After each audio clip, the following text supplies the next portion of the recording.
ఈ బడ్జెట్ మొత్తం please please please ఈ budget hello hello hello hello time ఇచ్చిన తర్వాత ఆగండి సార్. ఈ బడ్జెట్ మొత్తం 2,94,427 కోట్లు. ఈ బడ్జెట్ రాష్ట్ర దేశ ప్రజల పన్నుల సొమ్ముతో వచ్చిన ఆదాయం అని చెప్పదలిచింది. ఈ సంపద సృష్టికర్తలు ప్రభుత్వాలు కాదు, ప్రజలు, శ్రామికులు, మేధో శ్రమజీవులని చెప్పదలిచింది. ఇంత పెద్ద బడ్జెట్ ప్రవేశపెడుతున్నామనంటే ప్రభుత్వాలు ప్రజల నుండి ఇంత పెద్ద మొత్తంలో పన్నులు వసూలు చేస్తున్నట్లు అర్థం చేసుకోవాలి. ఈ బడ్జెట్లో తమ కులానికి ఏమిటి, తమ రంగానికి ఏమిటి, తమ వృత్తికి ఏమిటి, వర్గానికి ఏమిటి, మైనారిటీలకు ఏమిటి, ప్రాంతానికి ఏమిటి, వనగూడేది ఏమిటి అని చెప్పి ఎవరికి వారు ఈ బడ్జెట్ని పరిశీలిస్తారు అధ్యక్ష.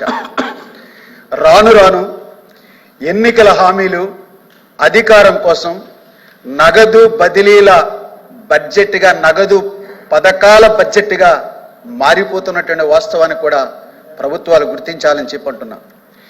వ్యవస్థలు బలోపేతం చేయడం ద్వారా కాకుండా అందరి అభివృద్ధి స్థానంలో వ్యక్తిగతంగా మా ప్రభుత్వం మీ ఖాతాలో మీ కుటుంబానికి ఇంత వేశాం అని చెప్పుకుంటున్నాయి అధ్యక్ష.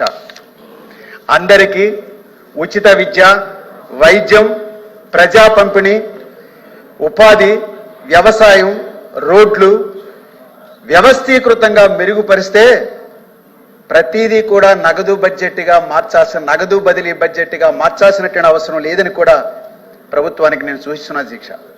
అదే బడ్జెట్ ప్రభుత్వాలు మారితే పథకాలు మారుతున్నాయి, కొంత ఎక్కువ తక్కువలు అటు ఇటు మారుతున్నటువంటి పరిస్థితి అని చెప్పదలిచింది. ఆదాయాలు అంచనాల్లో చాలా వ్యత్యాసం ఉంటున్నటువంటి మాట కూడా వాస్తవం. ఉద్యోగులు, ఉపాధ్యాయులకి సంబంధించి చూసుకుంటే, పెన్షనర్లు, చిరుద్యోగులు చూసుకుంటే ఈ బడ్జెట్ మాట వరుసకైనా ప్రస్తావన చేయలేదని చెప్పి తెలియజేస్తున్నా. ఉద్యోగులు, ఉపాధ్యాయులు 4 లక్షల మంది ఉన్నారు, పెన్షనర్లు ఒక 4 లక్షల మంది ఉన్నారు, కాంట్రాక్ట్ ఉద్యోగులు 1 లక్ష మంది ఉన్నారు, అవుట్సోర్సింగ్ ఉద్యోగులు 2 లక్షల మంది ఉన్నారు, స్కీముల్లో పనిచేసేవాడు 4 లక్షల మంది ఉన్నారు. మొత్తం 15 లక్షల మంది కూడా ప్రజల్లో భాగమని చెప్పదలిచింది. వీళ్ళ గురించి ఈ బడ్జెట్లో మాట వరుస కూడా ఏం ప్రస్తావన లేదు. గత ప్రభుత్వం కూడా ఉద్యోగులను చాలా మోసం చేసింది. పిఆర్సీలు ఇవ్వలే, సిపిఎస్ రద్దన్నది చేయలే, సకాలంలో డిఐలు అమలు కాలే, సకాలంలో సార్ నేను మాట్లాడుతా సార్, మీరు ఏ రకమైన పిఆర్సీ ఇచ్చారో మాకు తెలుసు సార్, మా అందరికీ తెలుసు సార్, ఎన్ని నెలలు పిఆర్సీ బకాయిలు చెల్లించారో తెలుసు సార్, ఇంకా ఎంత అలో అండ్ అటు ఇటు స్పందన కాదని చెప్పేది. వాస్తవాలు మాట్లాడుకుంటే చాలా ఉన్నాయి. ఇప్పటికి కూడా 11 పిఆర్సీ పూర్తి కాలే, దాని బకాయిలు పూర్తి కాలే, రాబోయేటప్పుడు ఇప్పుడు చెల్లిస్తూ ఉన్నారు. మీ కాలంలో చెల్లించాల్సింది రాబోయే ప్రభుత్వాలు చెల్లించమంటే వెనకడికి ఎప్పుడు చెల్లించండి. గత జేఏసీ సమావేశానికి, మార్చి నెలలో జేఏసీ సమావేశానికి 35,000 కోట్ల బకాయి ఉందని చెప్పి గత ప్రభుత్వమే చెప్పింది. 35,000 కోట్ల బకాయి ఉన్నదని చెప్పి గత ప్రభుత్వమే చెప్పింది. మొత్తం అన్నీ కలిపి పిఆర్సీ కావచ్చు, డిఏలు కావచ్చు, లేకుంటే ఏపీజేఏలు కావచ్చు, పిఎఫ్లు కావచ్చు, సరెండర్లు కావచ్చు, మొత్తం ఇవన్నీ 35,000 కోట్లు బకాయిలు అని చెప్పింది. తర్వాత ఎన్నికల సందర్భంగా కొంత చెల్లించారు. ఈవేళ చూసుకుంటే ఇంకా 22,000 కోట్ల పైబడి ఈ బకాయిలు ఉన్నాయని చెప్పి ఈవేళ మేము చెప్తున్నటువంటి పరిస్థితి ఉంది.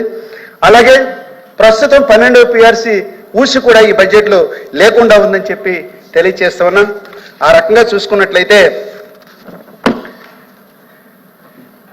ఈ ప్రభుత్వం కూడా ఈ 12 లక్షల మంది ఉద్యోగులకు సంబంధించి మాట వరుసకు ప్రస్తావించలేదు.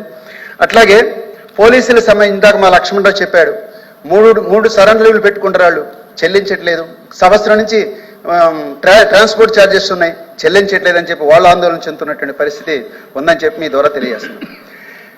గత ప్రభుత్వం సిపిఎస్ని జీపీఎస్గా మార్చింది. ఈ ప్రభుత్వం ఏం చెప్పింది, ఎన్నికల సందర్భంగా మెరుగైనటువంటి పద్ధతిలో మారుస్తామని చెప్పి అంటుంది. అంటే ఓపీఎస్లోకి వస్తారా, సిపిఎస్ జీపీఎస్ కాకుండా ఇంకోటి వస్తారా, అలా మీరు ఏం చేయదలిచింది? మొత్తం ఈ ఉద్యోగులందరికీ అనేది కూడా ఈ బడ్జెట్లో మాట వరుస కూడా ప్రస్తావన లేదని చెప్పదలిచింది. అట్లాగే కాంట్రాక్ట్ ఉద్యోగులు, అవుట్సోర్సింగ్ ఉద్యోగులు, scheme workers, daily wage, part time, guest టీచర్లు, రకరకాల పద్ధతిలో వీళ్ళందరూ కూడా పనిచేస్తున్నటువంటి పరిస్థితి ఉంది. వీళ్ళకి కనీస వేతనాలు కూడా అమలు చేయటం లేదు. పైగా డిఏలు కూడా ఇవ్వడం లేదు. ఇప్పుడు 5 సంవత్సరాలకు ఒకసారి ఉద్యోగులకి లేకుంటే చాలా మందికి జీతాల్లో మార్పు లేనప్పుడు ఏ డిఏలో లేనటువంటి వాళ్ళకి ప్రతి 2 సంవత్సరాలకి జీతాలు పెంచాల్సిన అవసరం ఉందని చెప్పి కార్మిక సంఘాలు కోరుతున్నటువంటి పరిస్థితి ఉంది. ఆ రకంగా ఈ మొత్తం అందరికీ కూడా సంక్షేమాన్ని ఈ బడ్జెట్లో ప్రస్తావన లేదని చెప్తున్నా. 5 సంవత్సరాలు 7 సంవత్సరాలు 10 సంవత్సరాలు కూడా జీతాల్లో మార్పు లేనటువంటి పరిస్థితి ఉందని చెప్తున్నా. కానీ మీ ప్రభుత్వాలు ఏమో రోజు రోజుకి ధరలు పెంచుతూ ఉన్నాయి. ధరలు పెంచి వేతనాలు పెరగకపోతే వాళ్ళ జీతాలు తగ్గినట్లుగా చూడాలి. పెరగడం కాదు, యథాతథంగా ఉంటుంది కాదు, తగ్గినట్లుగా చూడాల్సినటువంటి అవసరం ఉందని చెప్పి కూడా మేము అర్థం చేసుకోవాలని చెప్పి నేను చెప్తా ఉన్నాం. అట్లాగే లక్షలాది మంది అసంఘటిత కార్మిక సంక్షేమ బోర్డులు లేవు, సంక్షేమ బోర్డుకి నిధులు లేకుండా ఉన్నాయి, ఉన్న సంక్షేమ పథకాలు అమలు కాకుండా ఉన్నటువంటి పరిస్థితి ఉందని చెప్పి మీ ద్వారా తెలియజేస్తున్నాను. చిరుద్యోగులకి, మిడ్ డే మీల్ కార్మికులకి ఇప్పుడు కూడా 4 నెలల 5 నెలల జీతాలు బకాయిలు ఉంటున్నటువంటి పరిస్థితి కూడా ఉందని చెప్తున్నా. బిల్డింగ్ కార్మికుల సంక్షేమం సంబంధించి గత ప్రభుత్వం 1400 కోట్ల రూపాయలని వేరే ఖాతాలకు మళ్లించింది. ఇప్పుడైనా మీరైనా ఆ 1400 కోట్లు మళ్ళీ తిరిగి జమ చేస్తారా? వాళ్ళకి ఒక్క సంక్షేమ పథకం, భవన నిర్మాణ కార్మికులు ఒక్క సంక్షేమ పథకమైనా గత 5 ఏళ్ళకి అమలకపోతే ఇప్పుడైనా అమలు చేస్తారనేదని కూడా ఈ ఇందులో లేదని చెప్పి చెప్పదలిచింది. అట్లాగే కాంట్రాక్ట్ ఉద్యోగుల రెగ్యులరేషన్ గత ప్రభుత్వంలో కొంత మేరకు చేశారు. మిగిలిన మెడికల్ హెల్త్ లో జరిగింది. మిగిలినటువంటి అనేక డిపార్ట్మెంట్స్లు ఉన్నాయి. ప్రభుత్వం ఎవరైనా ఒక హామీ ఇచ్చిన తర్వాత అది ఉద్యోగులకి మేలు జరుగుతుందని చెప్పి అనుకున్నప్పుడు ఆ మిగిలినటువంటి ఉద్యోగులందరినీ కూడా రెగ్యులర్ చేసేటువంటి విధానం కూడా ఈ బడ్జెట్లో లేదు. దాని మీద కూడా స్పష్టం చేయాలని చెప్పి అంటున్నా. జనాభా ప్రాతిపదికను చూసుకున్నట్లయితే ఆదివాసులకి 6.59 నిధులు ఇవ్వాల్సిన అవసరం ఉంది. కేటాయించింది 2.57% మాత్రమే. అలాగే 17% మంది దళితులకి 6.8% మాత్రమే బడ్జెట్లో కేటాయించారు. గతం కంటే కూడా 1507 కోట్లు తగ్గినటువంటి పరిస్థితి ఇక్కడ ఉంది. విద్యారంగానికి సంబంధించి చూసుకున్నట్లయితే 9.8% నిధులు కేటాయించారు. డిఎస్సి చెప్తున్నారు, డిఎస్సి మెగా డిఎస్సి అంటున్నారు. ఓకే, విభజన ఆంధ్రప్రదేశ్లో పెద్ద డిఎస్సి ఉంటుంది, కానీ ఈ సంవత్సరానికి ఆ డిఎస్సి లేదు. ఈ సంవత్సరానికి ఆ డిఎస్సి లేనప్పుడు, అన్ని వేల ఖాళీలు ఉన్నప్పుడు కనీసంగా ఒక అకాడమిక్ ఇన్స్ట్రక్టర్, నేను చెప్పిన అదే గత ప్రభుత్వానికి కూడా 50,000 పోస్టులు ఖాళీగా ఉన్నాయి, ఒక్క పోస్టు భర్తీ చేయకుండా ఏం చేసుకున్నప్పుడు కూడా టీచర్ పోస్టులు భర్తీ చేయకుండా బడ్జెట్ అంతా ఈ ప్రభుత్వాలు మిగిల్చుకుంటున్నాయి. గత ప్రభుత్వం కానీ ఈ ప్రభుత్వం కానీ. అలాంటప్పుడు ఖాళీగా ఉన్నటువంటి స్థానంలో అకాడమిక్ ఇన్స్ట్రక్టర్లైనా భర్తీ చేసి ఆ రకంగా ఆ లోటును భర్తీ చేయాలని చెప్పి చెప్పదలిచింది. అట్లాగే మధ్యాహ్న భోజన పథకానికి సంబంధించి మెనూలు మారుస్తున్నారు, కానీ మనీ పెంచడం లేదు. కానీ మెనూలు మార్చి మనీ మార్చకపోతే వాళ్ళకి ఏ రకమైనటువంటి నాణ్యమైనటువంటి పౌష్టికాహారం అందుతుందో ప్రభుత్వాలు ఆలోచించాల్సిన అవసరం ఉంది. దానికి నిధులు కేటాయింపులు పెంచాలని చెప్పి కూడా నేను గుర్తు చేస్తున్నా. చేనేత ప్రస్తావన లేదు, కొల్లిగీత కార్మికుల ప్రస్తావన ఈ బడ్జెట్లో లేదని చెప్తున్నా.